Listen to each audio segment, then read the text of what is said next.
That looks interesting. All right. All right. There's a game, I'm guessing. All right.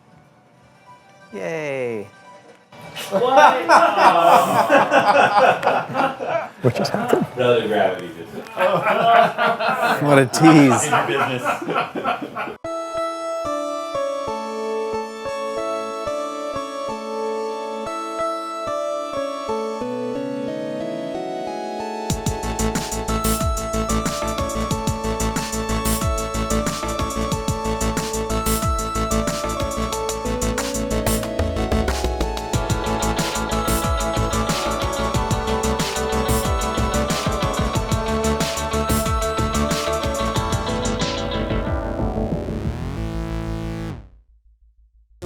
What would that be? What would it look like? What is the tank enemy itself? Like, I don't really have a very good idea right now. I think it's really, really important to let people feel like they're contributing their perspectives to something. Nurse, Hand me the dice. Code red. Hand me the dice. The idea of mashing up a hospital into a casino is pretty exciting. We'll kidnap you from where you're going and then take you away. It's really strange to be the one leaving. This is really a special place, and it's unbelievable.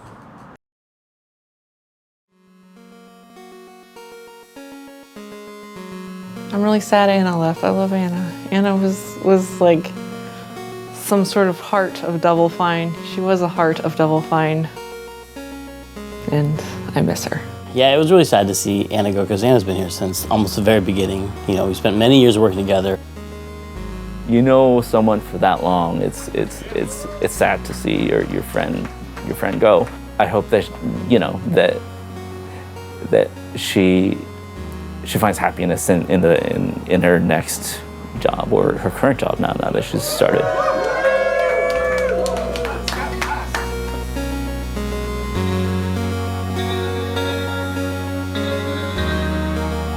I think it'll just be a little bit different. I think a piece of Double Fine left. And not to mention, you know, she'd been here so long and it was nice. It was the first time I ever had a female senior person above me. That never happened to me in my life. I was like, oh, this is cool. And, you know, she sat right next to me and she built some of our major systems. And it was a huge blow in a lot of different ways.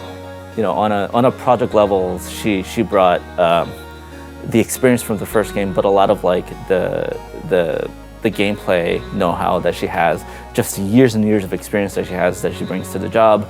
She was basically in charge of all AI, and Brian was working with her so that he could sort of inherit some of the subsystems, and now he's just kind of the AI guy until we get like an AI person. Anna left. Yeah, she did. Why'd that happen? You know, she felt she needed to experience new things, and so she left me to fend for myself. And like me, who's like trying to do what he can, but is still fairly inexperienced with AI and combat. Like AI is super complex, and I hadn't done it professionally before, and so I'm still like learning. Well, at least it's spawning. That's a good thing. Like I said, it's a challenge trying to like figure out what combat in Psychonauts 2 is, because like I don't think any of us really knows what has like a very pristine, like exact view of what that will be. We're just kind of like we're heading towards various ideals. So combat development's gonna be fun from here on out. So we had our current plan of like whatever it was, 8 complex enemies and X number of simple enemies, and like that may not be possible now anymore. Do you think that there are some things that could have happened that would have made her more likely to stay? Because there were some changes after she left. Other exciting news also is we're going to get Scott's time, and he's going to charge through a whole bunch of crazy visual enemy design. I've been too guarded of stuff, of trying to keep us on schedule and pack as much into the game, and that's mostly been trying to make a big game with a small team. And I want to try to shift that to more like bottom-up creativity, to have that be a broader discussion that hopefully everybody feels like they're excited about. I hope.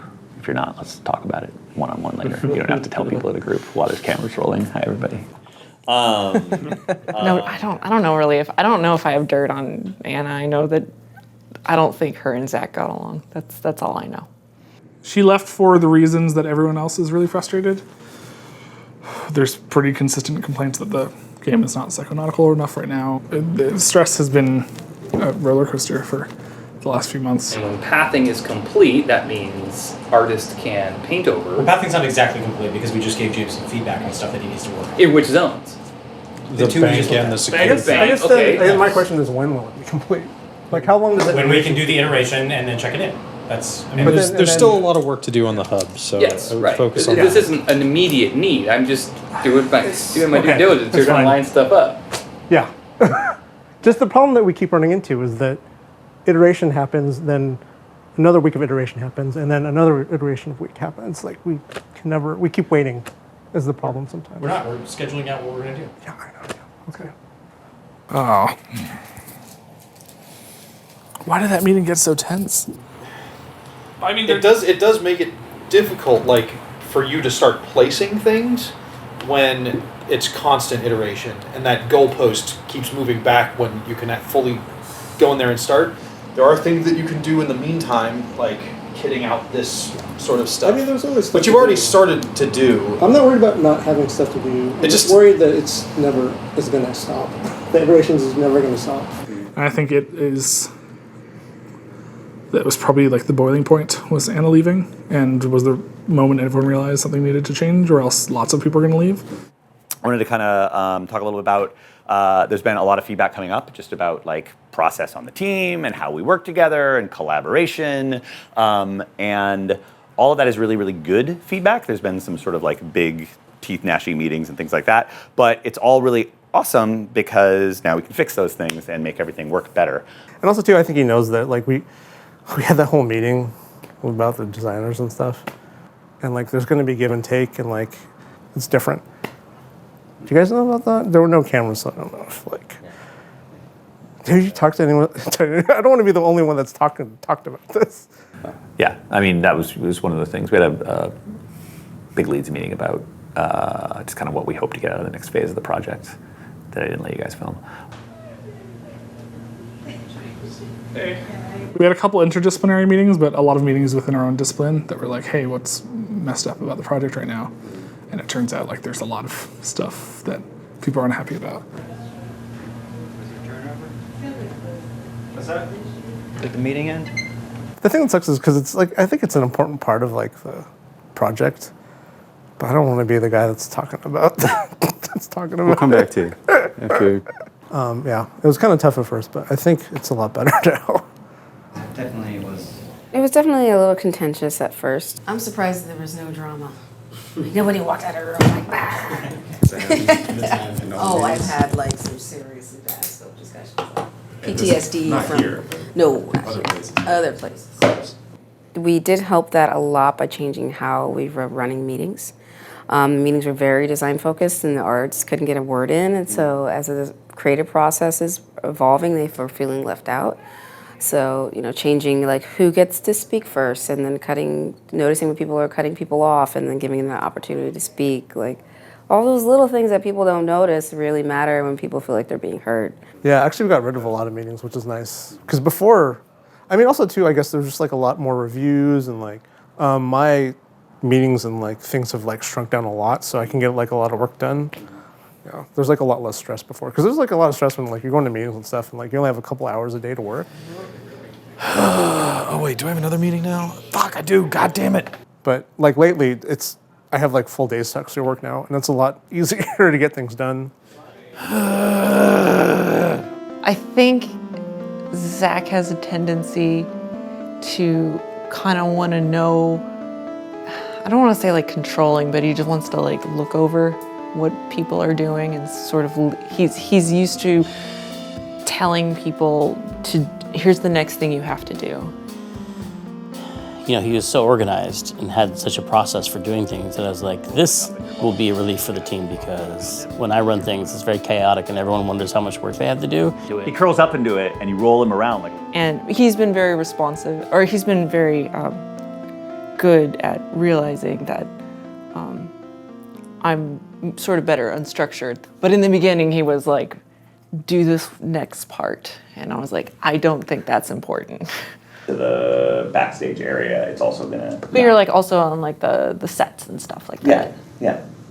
But Yeah, I guess I wasn't this is being designed for that, and we have Yeah, yeah. we have metrics and we have like minimum distances and things that we need for that. So, Yeah. and this isn't just about combat, by the way. This is about a lot of the other gameplay that we have, which requires those kinds of metrics to be observed in order to make it good gameplay for what we're doing. It definitely felt like design was kind of trying to gatekeep all the content, and that just wasn't going to work because we had to do our jobs, you know. So we have to find a balance between writing the ride and experiencing the story, and then getting off the ride and jumping and moving around. And if things are too spread out, the story suffers, and if things are too compact, then the gameplay suffers. It's an ongoing struggle, and I don't think it's ever going to go away. The dynamic between art, design, and engineering. It's a symbiosis, but there's also differing like goals and desires, and you always have to kind of find a middle ground that works for the player. It feels like people think that it's not how Double Fine does it normally, but also my understanding has always been that like Zach and other new people have been brought in to make the studio run differently. So like it could just be growing pains that people are not used to games being made this way. And Seth. Yeah, I'm going to be joining the level design team for Psychonauts. Awesome. Excellent. How many Dio shirts do you both own? I have 3, I think, and then 1 Black Sabbath, like Heaven and Hell era one. Yeah. Somebody told Seth how to get a job at Double Fine. There's a tip-off on that one. We're looking at it sort of like process and team-wide and culture-wide and sort of figuring out how to work better together. Because, going into last year, it was a lot of just like heads down, here's a big list of things, let's get things done. And people drift apart when you do that. People kind of move apart in goals, people lose track of what other people are doing, people are not as sort of generous or trusting in terms of like if something's not getting done, maybe there's a reason for it, or if something is being done that I don't understand, maybe there's a reason for it. And so it's a little fractured right now. So we're trying to focus a lot more on just team cohesion and kind of team culture and come up with a better way of working as we move into kind of the next phase of the project, because there's going to be a lot to do. I welcome that feedback, and I want that feedback to be happening on the team because then we... Yeah, I mean, in a lot of our discipline meetings, that's a weird way to say that. In a lot of our design meetings and art meetings, we've talked about how we'd like to have more Tim time for like low-level stuff, and it's unfortunate that he doesn't seem to have the time. Is Tim not making it to this? He's coming. So you say. We've sort of been used to seeing Tim around more in meetings. Tutorially and storyally, what's important about the level? Ladies and gentlemen, Tim Tiberius Schaefer. What is your middle name? John? Is it just a John? Tiberius sounds pretty good. And he's definitely been writing a lot of stuff. It's not like he's off not doing anything. Yeah. But we just wonder if like that element is missed. Like if Absolutely. I'm going to walk away from this meeting. I don't know if it's over, but it seems like it's over. It's over. It's over. It is over. Nothing is over. Nothing. You don't just turn it off. What is he talking about? Rambo, come on, anyone? No? Isn't the first one really different than the other Yes. ones? Yes. The first one's actually good. Yeah. Comparative discussion of Rambo versus First Blood is always my cue, too. Because I have too many opinions. Right. But one of the things that came up was trying to get more Tim involvement. It's a tricky thing. I have tried. I'm very personally invested in the game and creatively invested, and I see all of these things in the game that are like, those just ideas we had forever ago. But I know for a lot of people, I will always be the game's stepdad, kind of, having Tim's approval, even if they don't literally need it, even if it isn't like he's blocking things, having him give the blessing to what we're doing on a more continual basis is something that I think is important to people, so that they feel like they're making the right game. Because a lot of people who have come in are people who are Psychonauts fan and they want to be making a good Psychonauts too. Is Tim here? Nope. No. We'll see. Yeah, Brett, see. And I think him being a little more present than he has been is part of putting them at ease. But we got to find a way to split the difference between him being locked away in his office writing on the game and him, actually being out there in front of people once in a while. I think it makes a huge, huge difference in just what people think they're building, you know? And I certainly could use the support. So, all right, ending of the game. Okay, I was gonna write those 2 cutscenes. All right, ending of the game. So let's. How far did I get? I got to going into the mental scalpel. Yeah. Coming out. Yeah. I've always been very controlling about the writing on the project, and I had to be really behind on my schedule to be talked into getting any help ever. It's just easier to write it yourself. When someone else writes stuff, if it's great, it's great. And if it's really bad, that's great too, because you're like, this is really bad. But if it's just like, when it's okay, you're just kind of like, I don't know what to say. But sometimes when it's just like taste or style, that's what I'm worried about the most, when it's like a taste or a style issue. What happens at the end of the game? Like, is like those 2 characters who are both potentially could be portrayed as wrong and evil, redeemable or unredeemable, tragic or villainous, like because you could take either one of them. It could be that, Ford is unredeemably awful, or Maligula just can't be saved, or one of them sacrifices themselves for the other one, or you learn that it was all a misunderstanding or whatever. And like, what version of that is the right version for a Psychonauts game? Is my question. Yeah, it's a funny challenge, because like, Maligula could die. Yep. Sacrifice herself, but it's like such a short amount of time to have that much emotional growth. Yep. Ford's actually, at this point in the story, he's probably worse. He did all the things, yeah. I think that's going to be the audience perception based on what we have right now. It's like, Ford's kind of a bad guy. All's fair in love and war. Yeah. Or he was young and he made mistakes, and then he suffered enough for it by being crazy all these years. And yeah. I mean, it seems like to really make it the game, like the victory is that Ford has brought back the original vision of the Psychonauts to the Psychonauts. Yeah. So Ford and the Psychic 7, they're all welcome back into the base in some way for lunch. We get a free lunch. All right. You're like, all right, let's do that. Making it all easy. It's so easy now. I feel for Zach, because that's a high pressure position. It's like a lonely job. You can talk to me, you can talk to his producers, but you've got a bunch of people on the team that you're trying to keep moving and productive and happy, and you're a natural focal point for their dissatisfaction if anything's on the project, and especially that part of the project where you're just hoping people have faith that it's going to be good. Mm-hmm. I think it's always a trial, especially a trial for a new project leader to exude that confidence to everybody. They're rendering APIs. It's the new. I can't even imagine being in his situation. That sounds so hard. He's trying. I know he's trying. There's nothing in the game that I don't understand how it would get good. Awesome. Okay, great. Hey, Asif. Signer Asif. And I need to figure out how to get everybody on board with that. Just confidence. So we're only left with like 40 open issues, which is about what we usually end with. And these are the things that are just going to be rolling over to the next sprint and milestone. So this milestone really is about getting all of our core gameplay systems and our world art represented in real, actual production levels at a level of polish and density that represents our intentions for the full game. So not totally shippable, not totally perfect, but something that we can sort of stand behind and look at and be like, yes, that is the version of the thing that we want to ship, and it's just going to get better and better every day. But basically something that demonstrates what good looks like. So we're going to be doing that in what we're calling currently pilot areas. So my hope for that is I'm trying to sort of just build some buy-in on kind of what our creative goals are. So there's a couple of different ones that are happening in different areas across the game, and the idea of each one of those would sort of demonstrate a different kind of good thing about the game, and then eventually we'll start sort of pushing that out as an example to everywhere across the game. So there's an exploration pilot which covers platforming, collectibles, and world interactivity of punching things and collecting things and exploring and platforming. We're going to do that in the Hollis Hub, the big Hollis Hub area. Puzzle pilot, which hopefully will represent a shippable version of a puzzle that we can play and play test and someday will ship, as opposed to a puzzle we will build, hate, and then take out of the game again, which is what we have been doing. This is the puzzle pilot, yeah. Is this you? Mm-hmm. You're the puzzle pilot master? You're the flight attendant on this puzzle pilot? Yeah, well, there was no one left to make puzzles, so.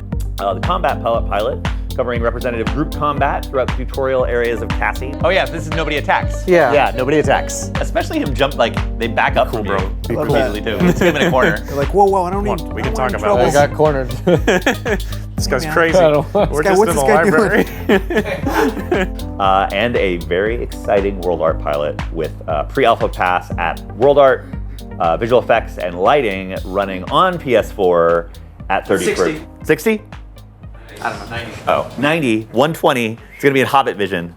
But this is sort of like the big thing that we're trying to accomplish is have a couple of areas that look great and a couple areas that play great for different kinds of gameplay. And then as we approach the next milestone, kind of spread those out as guidelines more across the game more evenly. That might have been my version. I can still. I'll have to look at yours. I pulled whatever was in my. So I made a different version for this. Okay. Now, with Psychonauts now, we've sort of seen a recent shift after the previous milestone, where they're trying out this pilot process. Yes. There's a lot of things that's very energizing about working collaboratively and closely together on a very iterative way, just to get your head, just to take your head out of your desk and like be able to like take a step back and like look at what it is that's being created.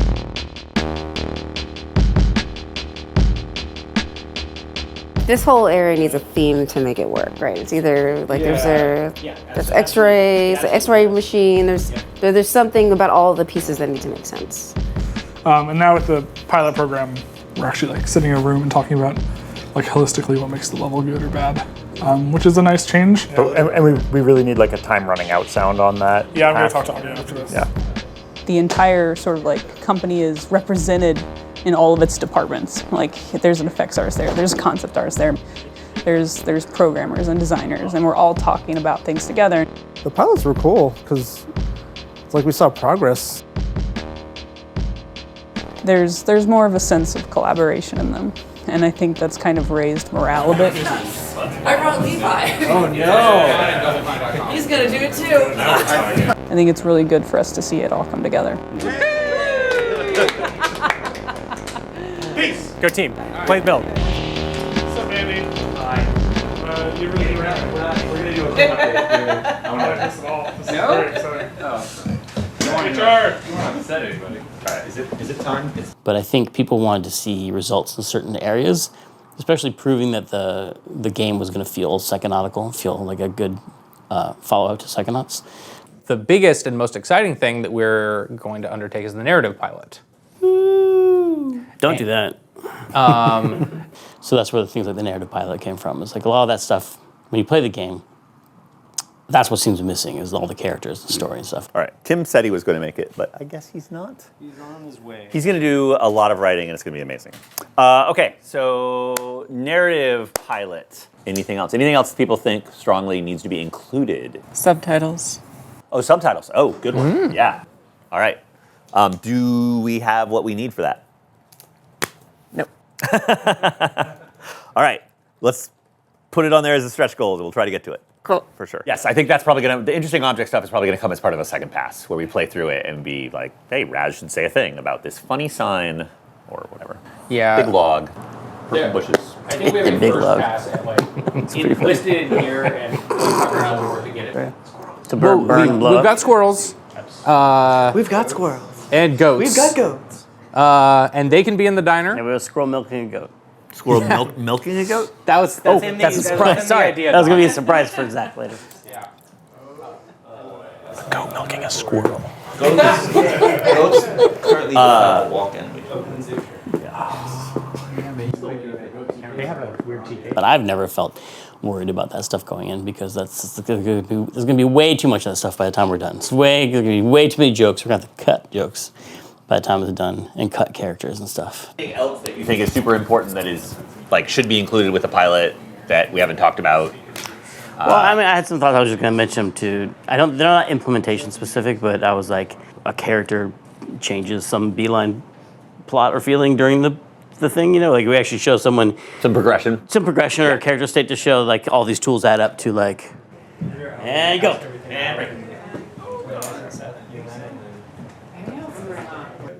Yeah, for sure. Yeah, because we've been told a bunch by the old timers here that like when Tim writes stuff, it's going to change the level, and you're going to have to, and you're going to want to make design changes based on the stuff he comes up with, which is great because it's the thing we all want the game to do right now, is to feel more like Psychonauts.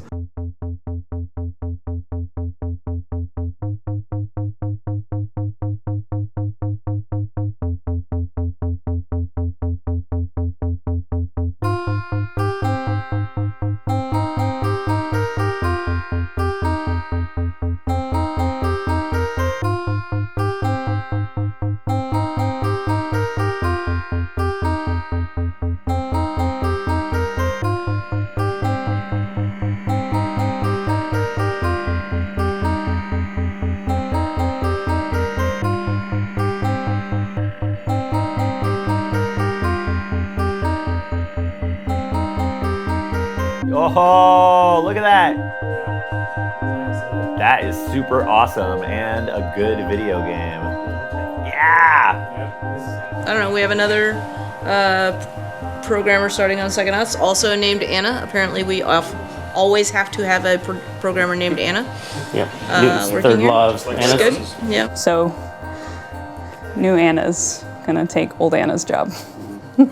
Often, when someone starts here at the company, we ask them some questions in front of everybody in case someone wasn't there during the interview, doesn't know anything about you. James, you're looking at me. Do you have a question for Anna? Yes, go ahead. If you were a character in the movie The Lake House, what would you send through the time-traveling mailbox? Alright, so current set of priorities, and I don't know if you've had any chance how far people got on this stuff. We are missing Ben and Will. And combat is sort of in an in-between state right now, for sure. Like, there's some really good infrastructure and some good content, but we haven't had a chance to sort of polish it, like the most specific thing. How do you feel like you've been meshing with the culture of the studio in general? Like, is this place that different from other game studios you've been at? It's a lot friendlier environment. I come from Chicago, which is especially the programming is very bro-y there. So it's very competitive with programmers. But here, Aaron, our graphics engineer, I'll ask him a math question. He's like, I don't know. And he's perfectly fine with saying, I don't know. And I like that. It's more of a collaborative, we help each other, and we're okay saying that, which that's taken a little while to get used to. Also, this noise gets a little... And so like things have been sort of accelerating since then, which is great. And I think Anna was a great hire, and I'm glad she's with us. Oh man. This is the judge, like really judging you. Super, yeah. Stupid.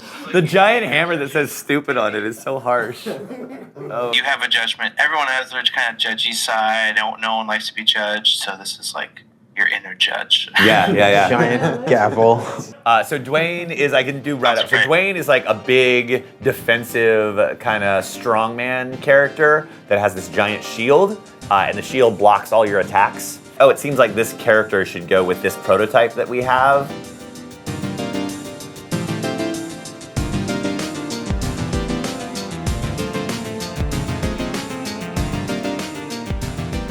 We were working to swap the old guy with the new guy so that all the animations work, and his animations are slowly being replaced. So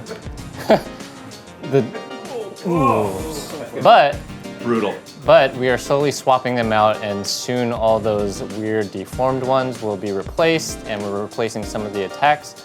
But this was the quickest way to get him up and running. The judge, ladies and gentlemen. Yay.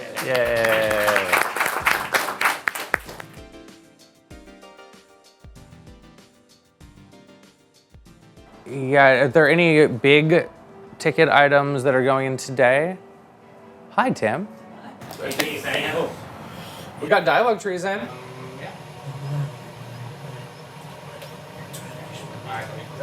Yep.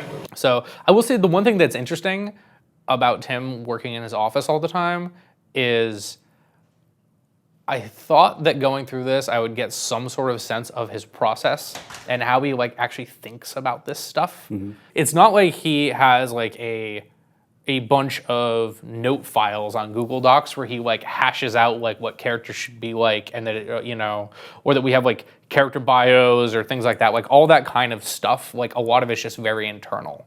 His process is not like evident in like real world artifacts, and so like I've picked up on little bits, but like how he actually writes, I don't know, because I've never seen him actually writing. It could go either direction. What are you doing? Like, what are those objects? So these are going to become the poles.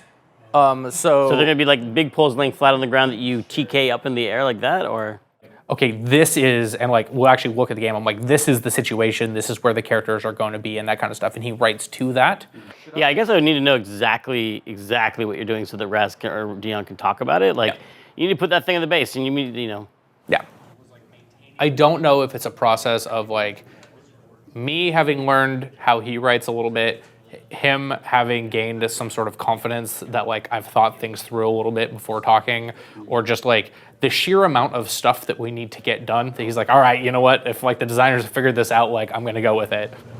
Well, that's like he implanted that version of himself. That's like an That's- automaton. That's the we have to figure out. We have to figure things out. I mean, the tricky thing with Tim is like the version that he just like spouts out like instantly is almost always like good. He's just a very like fast creative in a lot of ways.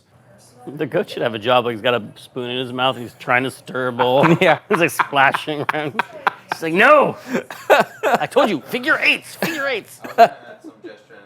It's fun working with Seth, and it's that kind of development that I you miss when things are really well organized. That just kind of like, what can we do? What can we get done in 2 weeks? Let's put this in. Let's put that in, and you're seeing how much you can accomplish in 2 weeks. No, because I asked for acorns that were crushed, didn't I? Didn't I? I hate to yell at you for that stuff, but I.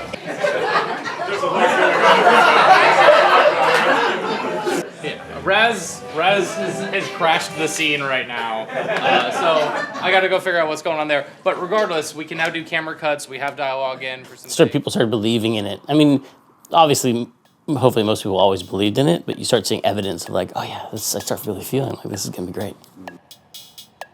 Oh, you got a Bertha bomb, and then you turn back into a sensor.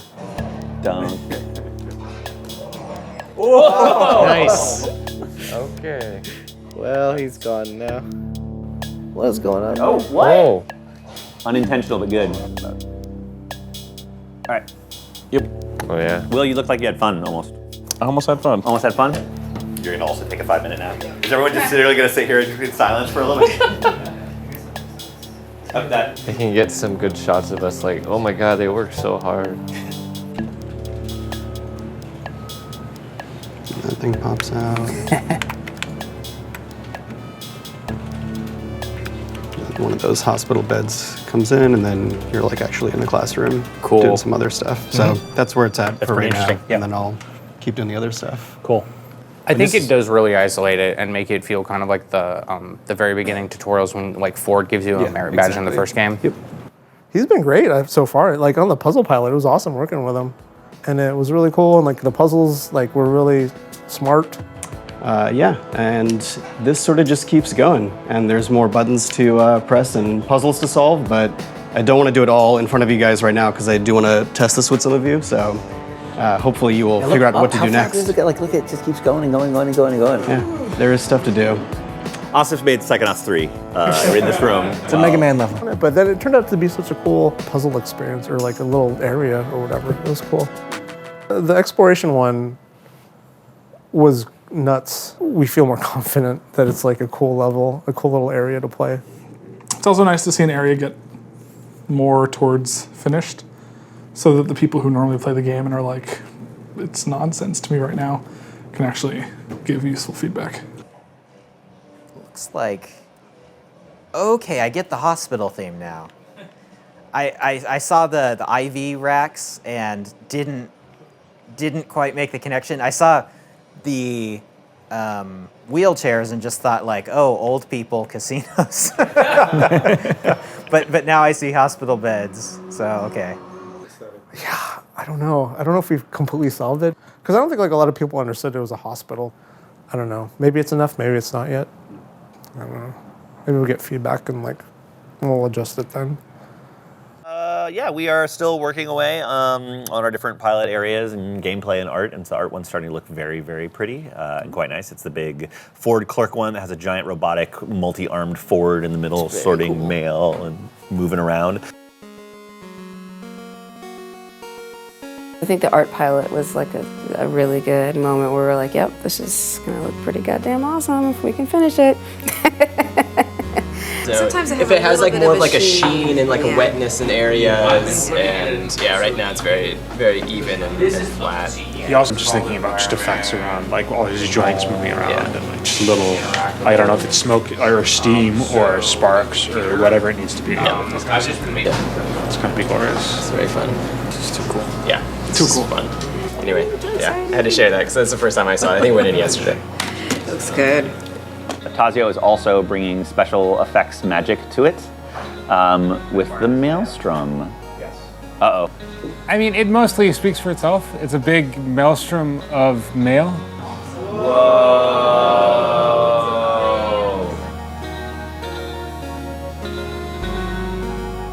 It felt near alpha quality. That robot looked really cool. Materials were awesome. Effects were awesome. And then felt like a lot of floating platforms, which is always tricky. Small floating platforms specifically.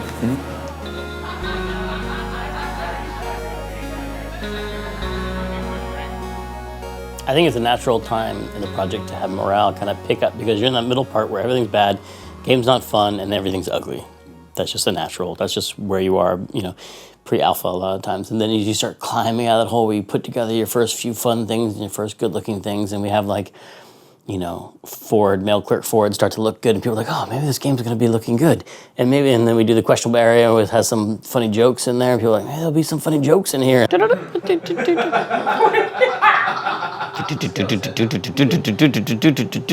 cretino. You guys. So the end I'm not finished with, but I want a little shot at the end where I can't believe that works. I wrote that to be impossible. I like this will slow him down. Anyway, we haven't done a review with it yet, and Tim, this is the first time Tim has seen it. So I love it. No, good, chip it. It just feels like a Psychonauts game. It's really cool to see. But a game that's for this next generation. It's great. I think it's neat. Yes, it's really inspiring. This is great, guys. Cool. Awesome. Cool. All right. Awesome. The QA area, I think that's pretty cool. Like with the family camp area, it's not all there, but just like talking to the family members and like interacting with them was really cool. It's kind of just like an area you can explore and like, you kind of feel like you're in that world. Josh plays the DLC, like the helmet stuff's good. Yeah. It's like not done. Well, That's kind of like what this is like working towards. All right, we're gonna start. I think you were fastest. Okay. Right. It felt like a Psychonauts video game. It's probably the first time I felt that way. Whoa. But I mean that in a good way. I mean that in a very good way. It is so. I will say, I sort of already said it, but like, it's really good. It's really good. Like, it's really funny. It's really charming. It's really well paced out. It's dense. There's like lots of good writing in it. All the characters are adorable. So like, it totally does feel like a Psychonauts game. So it's great. Yay! Yay us! Yay team! Go team! Making a good video game.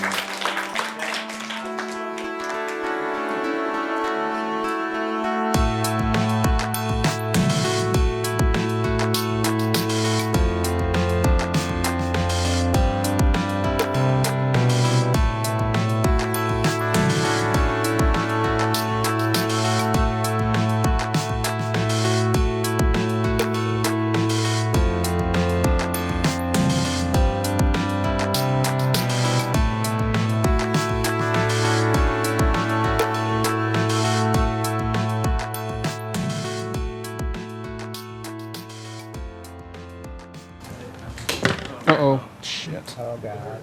Shit. I don't even know where it is now. Whoops. Oh, well. We'll get it later.